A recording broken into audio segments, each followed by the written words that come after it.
What's going on, guys? I'd like to share kind of an experiment. I don't know if anyone's ever done it before. I haven't heard of anyone doing it, but it's kind of been something going through my mind of how to make two completely different beers out of one brewing session.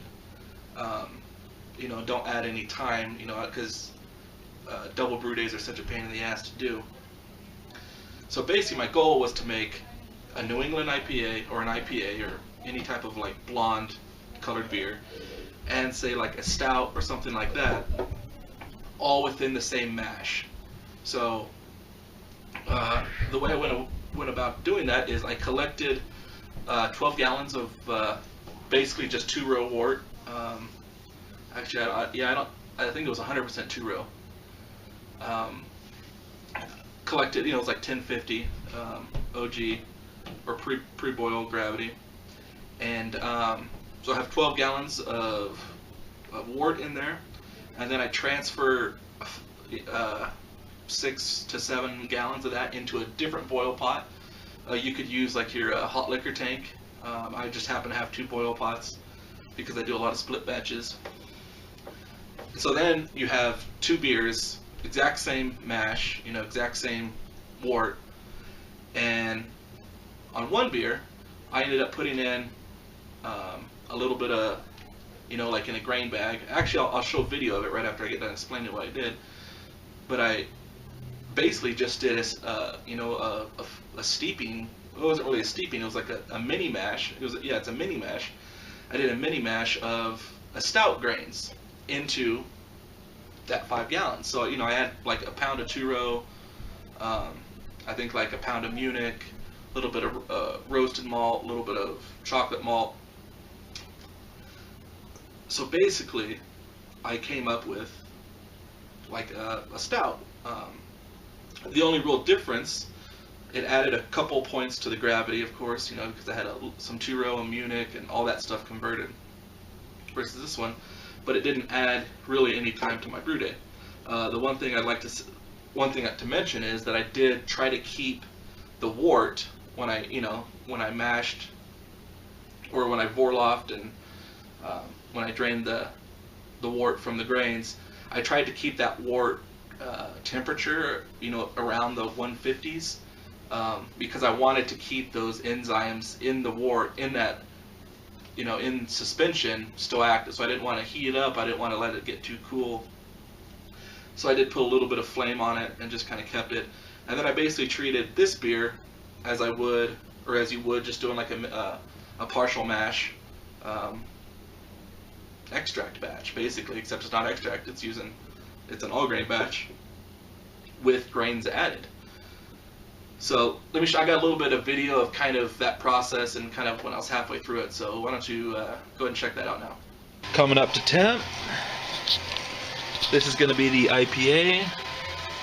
That's about 7 gallons or so. And this is the stout. So you could use like a bag or whatever, but I'm just using my little hop screen because it works so good. I'm just doing a little recirculation in here.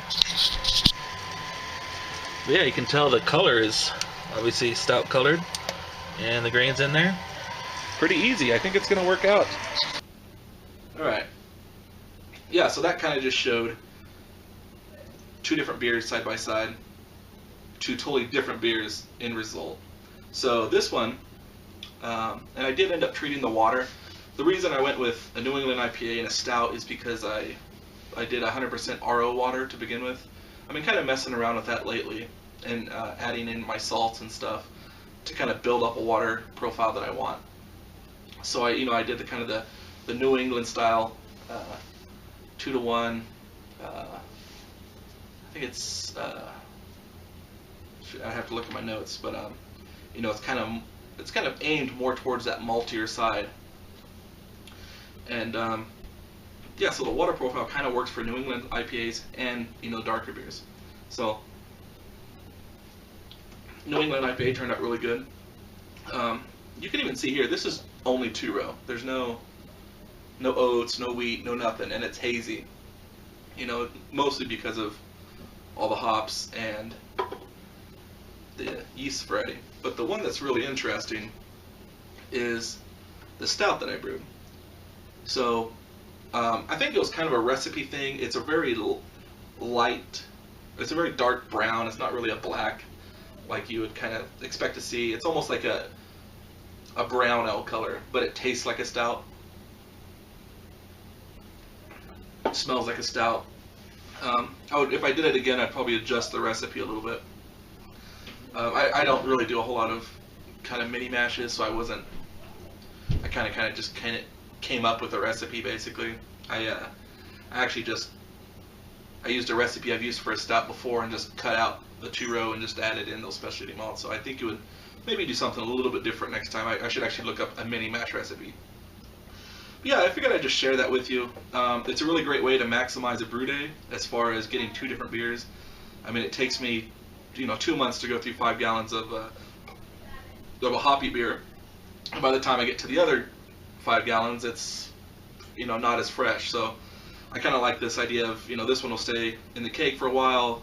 I tend to drink IPAs. It's kind of my first choice usually when I'm having a beer or two. But I like stouts. I like a variety. So yeah. Anyways, guys. So yeah.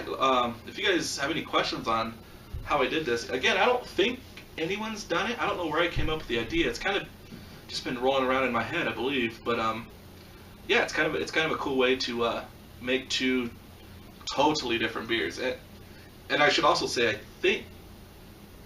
think I use the same yeast on both of these. Yeah, almost positive I did. It's funny I can't remember that. Yeah, I did. Yeah, so I used London Ale 3 on both of these beers too. Just because. Yeah, I'm positive I did because I made just the one giant yeast starter. So that's kind of a cool thing too. Is same yeast, same base grain bill, a little bit of steeping malts, and you have a stout, New England IPA, all the same brew day.